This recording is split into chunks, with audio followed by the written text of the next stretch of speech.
എന്ത് പറ്റി സ്വാസിക? നിങ്ങളുടെ ഇടയിൽ എന്താ ഇപ്പൊ പ്രശ്നം? എന്തുകൊണ്ടാണ് നിങ്ങൾ ഇപ്പൊ ഡിവോഴ്സ് ചെയ്യാൻ പോണത്? ഞാൻ ഉം.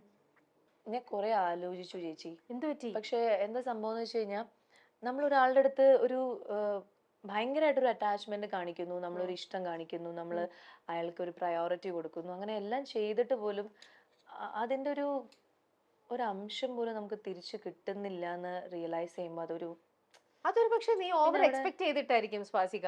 നീ വല്ലാണ്ട് എല്ലാം ഒരുപാട് ഡ്രമാറ്റിക് ആയിട്ട് ഓവർ സിനിമാറ്റിക് സ്റ്റൈലില്. അല്ല, അങ്ങനെയൊന്നുമല്ല. ഓവറായിട്ട് എക്സ്പെക്ടേഷൻ എന്ന് പറഞ്ഞാൽ ഭയങ്കരമായിട്ടുള്ള എക്സ്പെക്ടേഷൻ ഒന്നും എനിക്കില്ല.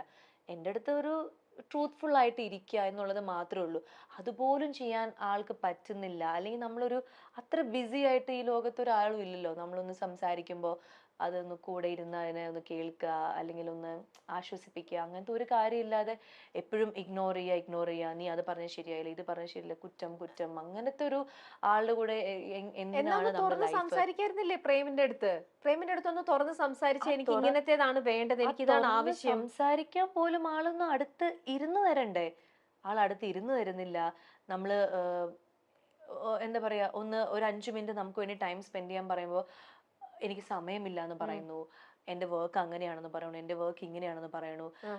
അല്ലെങ്കിൽ ഇതൊരു വലിയൊരു ചർച്ചയാക്കണ്ട എന്ന് നമ്മൾ വിചാരിച്ച് നമ്മൾ മിണ്ടാതിരുന്നാലും എന്തിനാണ് നീ കരയുന്നേ, അല്ലെങ്കിൽ എന്താണ് നിന്റെ വിഷമം, അതൊന്ന് ചോദിക്കാം. ബോധേഡല്ല. അതും ബോധേഡല്ല. അപ്പൊ ഈ ഒരു വീട്ടിൽ ഞാനിങ്ങനെ ആർക്കും വേണ്ടാത്ത ഒരാളെ പോലെ ഇങ്ങനെ ഇങ്ങനെ ഇങ്ങനെ അപ്പൊ ഇപ്പൊ എന്താ നിന്റെ ഫൈനൽ ഡിസിഷൻ? വേണ്ടാന്ന് തന്നെ വെക്കണോ? ഡിസിഷൻ എന്ന് പറഞ്ഞു കഴിഞ്ഞാൽ അങ്ങനെ ഒരു ഡിവോഴ്സിലേക്ക് ഞാൻ ഒരിക്കലും അത് ആലോചിച്ചിട്ടില്ല.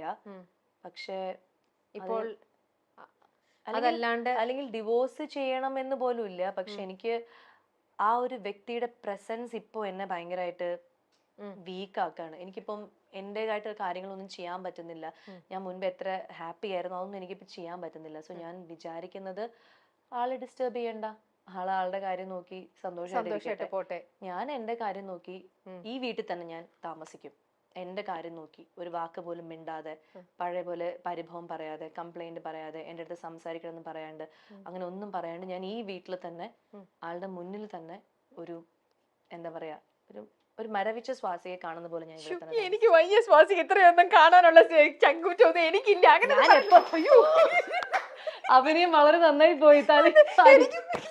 എനിക്ക് പേടിയായി സ്വാസിക ഇങ്ങനെയൊക്കെ പറയുന്നത്. ഇങ്ങനെയൊക്കെ ഭയങ്കര ഫീലിങ്സോട് കൂടി ഞാൻ ഇപ്പൊ നിർത്താൻ പറയുന്നത് ചോദ്യം ചോദിച്ചു എന്താ തീരുമാനം. അപ്പൊ ഞാനിങ്ങനെ എനിക്കങ്ങ് വിഷമമായി. എന്റെ ദൈവം ഇത് എന്തൊക്കെയാ പറയണത്, ഇതെന്തോ സംഭവം എന്നുള്ളത്. അപ്പൊ എന്താന്ന് പറയാ, അങ്ങനെയൊക്കെ വന്നു കഴിഞ്ഞാൽ ഹലോ മിസ്റ്റർ പ്രേ, ഇവിടെ വന്നിരിക്കും, എനിക്ക് നിങ്ങളുടെ അടുത്ത് കുറച്ച് കാര്യങ്ങൾ സംസാരിക്കാനുണ്ട്. അല്ല അങ്ങനെയൊക്കെ പറഞ്ഞാൽ മതി. അങ്ങനെ അല്ലാതെ ഇങ്ങനെ ഇങ്ങനെ നാടകീയമായി അല്ല. ഇത് ഞാൻ ഫ്രണ്ടിനോടല്ലേ പറയണത്. പ്രേമായിരുന്നു ഞാൻ തലക്കെട്ട് അടിച്ചത് കൊടുത്തേ. ഇതിപ്പോ ഫ്രണ്ടിനോട് നമ്മൾ നമ്മുടെ ഉള്ളിൽ തുറന്ന് വിഷമം പറയാണല്ലോ. ഓക്കെ. അപ്പൊ എന്താന്നറിയോ, ഇതൊക്കെ നമ്മുടെ വെറും ഇത് ആക്ട് ചെയ്ത് നമ്മളെ കാണിച്ചതാണ്. ഇതൊന്നും റിയൽ ലൈഫ് സംഭവങ്ങളൊന്നും അല്ല കേട്ടല്ലോ. അപ്പൊ ഇത് നിങ്ങൾക്ക് ഹൈലൈറ്റ് ആയിട്ടുള്ള സംഭവം എല്ലാ സാധനങ്ങളും ഇപ്പൊ ചാനലിന് കിട്ടിയല്ലോ, സമാധാനമായല്ലോ. പാവം ഇരിക്കുന്ന ഒരു സ്വാസിക റീല് ചെയ്തിട്ട് തന്നെ അതിനകത്ത് എന്തോ പറഞ്ഞിട്ട് ആ ആൾക്കാര് ഇത്ര പെട്ടെന്ന് ഡിവോഴ്സിനെ കുറിച്ച് നിങ്ങൾ റീൽ ചെയ്യണ്ടായിരുന്നു എന്നൊക്കെ പറഞ്ഞു. അപ്പൊ ഇത് കേൾക്കുമ്പോ എന്തൊക്കെയായിരിക്കും. ഇനിയിപ്പോ നാളെ മുതൽ ഓൺലൈൻ ചാനൽ സ്വാസിക ഡിവോഴ്സിനെ കുറിച്ച് പറയുന്നത് കരഞ്ഞോണ്ടിരിക്കുന്നതൊക്കെ ഇവർ അപ്ലോഡ് ചെയ്യും. ഈ ദുഷ്ടൻ പ്രൊഡ്യൂസർ തിരിച്ചു പാരാതിട്ട്. ഞാൻ കുറച്ചുള്ള സോഷ്യൽ മീഡിയയിൽ ഒന്ന് എയറിലല്ലായിരുന്നു. വൈറലായിക്കോളൂ. എന്നാ നമുക്ക് അടുത്ത ചോദ്യം, ചക്കം പക്കത്തിൽ അടുത്ത ചോദ്യം. ആയുധം വെച്ചോളൂ. മറന്നുപോയി.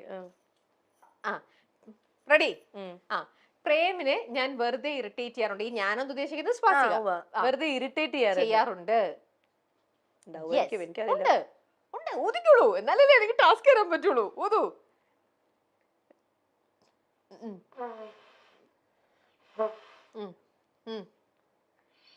പോരാ. മതി. എന്താണ് ടാസ്ക് എന്ന് വെച്ചാല്, ഒരു ശോകമായിട്ടുള്ള ഒരു ഗാനം, അത് ഏതാണെന്ന് ഞാൻ പറയും. അത് നന്നായിട്ട് ചിരിച്ച് കളിച്ച് സന്തോഷത്തോടെ അത് അവതരിപ്പിക്കണം. ശോകമായിട്ടുള്ള ഗാനം ചിരിച്ച് അവതരിപ്പിക്കണം.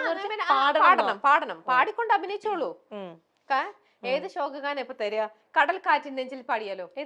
കടൽ കാറ്റിൻ നെഞ്ചിൽ. വരി അറിയില്ലല്ലോ. അയ്യോ. കടൽ കാറ്റിൻ നെഞ്ചിൽ. എന്നാ കണ്ണീർ പൂ അറിയോ? കണ്ണീർ പൂവിന്റെ കവിളിൽ തലോടിയ, അതറിയാൻ തോന്നുന്നു. എന്നാ അത് പാടിക്കോളൂ. ഫുൾ ചിരിയായിരിക്കണം കേട്ടോ വരേണ്ടത്. അതൊന്നും വേണ്ട, ഇൻസ്ട്രുമെന്റ് ഒന്നും യൂസ് ചെയ്യണ്ട, പാടിയാ മതി. ആ കണ്ണീർ പൂവിന്റെ എന്താ കവിളിൽ തലോടി കണ്ണീർ പൂവിന്റെ കവിളിൽ തലോടി യോ യോ ആ യോ യോ കണ്ണീർ പൂവിന്റെ കവിളിൽ തലോടി ഈണം മുഴങ്ങും അല്ല അത് ഇത് അല്ലേ ഈണം മുഴങ്ങും പഴംപാട്ടിൽ മുങ്ങി മുങ്ങി മുങ്ങി ആര് ഈ മുങ്ങി സ്വാസികയുടെ അടുത്ത് ടാസ്ക് കൊടുക്കാൻ തന്നെ ഞാനാണ് ചമ്മ എന്ത് കൊടുത്താലും അത് ഒടുക്കത്തെ പെർഫോമൻസോട് കൂടി അത് ഹിറ്റ് ആക്കി കളയും. അപ്പൊ നമ്മുടെ ചക്കം പക്കത്തിലെ മൂന്നാമത്തെ ചോദ്യം. പ്രേമ് സ്വാസികയുടെ കൂടെ വീണ്ടും ഒരുമിച്ച് ചേർന്ന് അഭിനയിക്കണം എന്ന് പറഞ്ഞിട്ടുണ്ട്. പ്രേമ് ഇല്ല ഇല്ല എന്നാ സ്വാസിക പറഞ്ഞിട്ടുണ്ട്. ഞാൻ പറഞ്ഞ ഉണ്ട് ഞാൻ പ്രേമിനോടല്ല പറഞ്ഞിരിക്കുന്നത്, ബാക്കിയുള്ളവരോട് എല്ലാവരുടെ അടുത്തും. അപ്പൊ കുഴപ്പമില്ല, വേണ്ടെന്ന്. അപ്പൊ അടുത്ത ചോദ്യത്തിലേക്ക് പോവാം. സാരിയാണ് എനിക്ക്, അതായത് സ്വാസികയ്ക്ക് ഏറ്റവും കൂടുതൽ ഇഷ്ടപ്പെട്ട ഒരു വേഷം ആണോ? അതെ, ഊതിക്കൊടു.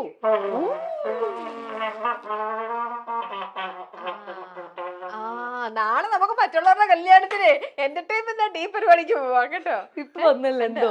അതെ,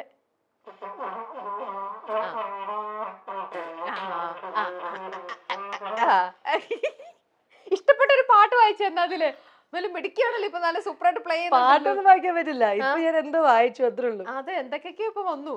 കറക്റ്റ് എന്തോ ഈ സാധനത്തിൽ എന്തോ പഠിച്ചപ്പോ വന്നു. അപ്പൊ സാരിയാണ് ഇഷ്ടം. നടിയും അവതാരകയുമായ സ്വാസിക വിജയുടെ രണ്ടാം വിവാഹ വീഡിയോ ആണ് ഇപ്പോൾ സോഷ്യൽ മീഡിയയിൽ വൈറലാകുന്നത്. തമിഴ് ആചാരപ്രകാരമുള്ള മനോഹരമായൊരു വിവാഹ വീഡിയോ ആണ് ഇത്.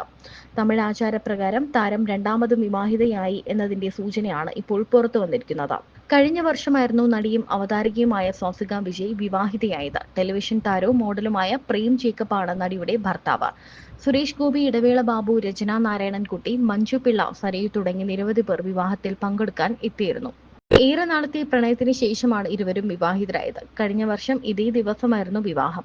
ഒന്നാം വിവാഹ വാർഷികത്തിൽ വീണ്ടും വിവാഹിതരായിരിക്കുകയാണ് താരദമ്പതികൾ ഇപ്പോൾ. ഇതിന്റെ വീഡിയോ പ്രേം സോഷ്യൽ മീഡിയയിൽ പങ്കുവച്ചിട്ടുണ്ട്. തമിഴ് ആചാരപ്രകാരമാണ് ചടങ്ങ് നടന്നത്. ഒരു വർഷം വളരെ പെട്ടെന്ന് കടന്നുപോയി. തമിഴ് ആചാരത്തിൽ വീണ്ടും വിവാഹിതരാകാൻ ഞങ്ങൾ തീരുമാനിച്ചു. ഇത് മനോഹരമാക്കി തീർത്ത എല്ലാവർക്കും നന്ദി. ഷൂട്ടാണെങ്കിലും ഞങ്ങൾ രണ്ടുപേർക്കും ഇതൊരു യഥാർത്ഥ കല്യാണമായി തോന്നി. എല്ലാവരോടും സ്നേഹം എന്ന അടിക്കുറിപ്പോടെയാണ് പ്രേം വീഡിയോ പങ്കുവച്ചത്. വീഡിയോയ്ക്ക് താഴെ നിരവധി പേരാണ് താരദമ്പതികൾക്ക് ആശംസകൾ അറിയിച്ചുകൊണ്ട് എത്തിയിട്ടുള്ളത്. വൈഗ എന്ന ചിത്രത്തിലൂടെയാണ് സ്വാസികയുടെ സിനിമ അരങ്ങേറ്റം. റാട്ട്, കുമാരി, ഉടയോൾ, പത്താം വളവ്, ഇട്ടിമാണി, മെയ്ഡ് ഇൻ ചൈന, കാറ്റും മഴയും, സ്വർണ്ണക്കടുവ, കുട്ടനാടൻ മാർപ്പാപ്പ, അറ്റ് വൺസ്, ഒറീസ, സ്വർണ്ണ മത്സ്യങ്ങൾ, അയാളും ഞാനും തമ്മിൽ, ബാങ്കിംഗ് അവേഴ്സ്, മോൺസ്റ്റർ, ചതുരം, വാസന്തി തുടങ്ങിയവയാണ് സ്വാസികയുടെ പ്രധാന ചിത്രങ്ങൾ. വിവേകാനന്ദൻ വൈറലാണ് സ്വാസികയുടെ ഒടുവിൽ റിലീസിനെത്തിയ ചിത്രം. കൂടാതെ സീരിയലുകളിലും അഭിനയിച്ചിട്ടുണ്ട്.